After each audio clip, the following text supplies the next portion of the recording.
Shalom, this is Ephraim Buchwald, and I'd like to talk to you about Veterans Day, November 11th.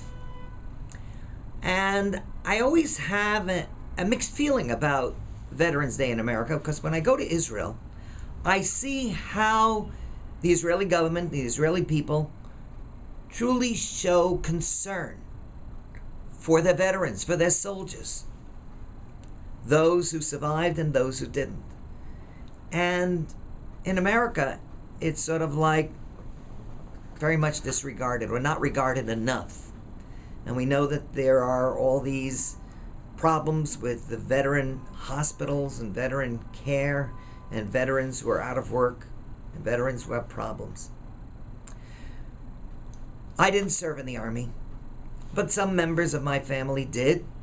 My father served in the Home Guard in World War II because he was too old to be a soldier. And he used to tell us about the funny stories about how the soldiers were lined up to march and the sergeant said turned left and half of the people turned right. But truth of the matter is that those soldiers who did served with all their heart and all their might. For me particularly, I recall my wife's uncle, Avraham Chaim Spitz, who volunteered in his early 20s. He was 20 years old. He left the Yeshiva. He volunteered to serve in World War II.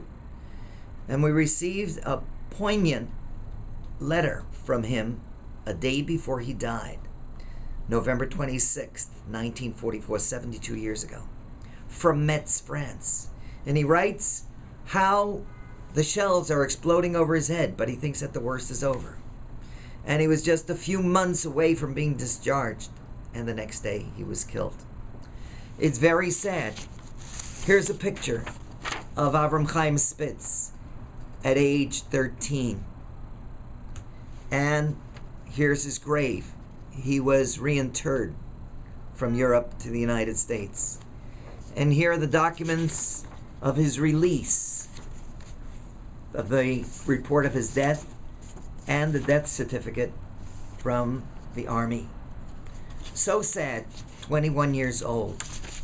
We owe a great debt of gratitude to all the veterans who served, survived, and those who perished. And may the memories of those who perished be a blessing for all.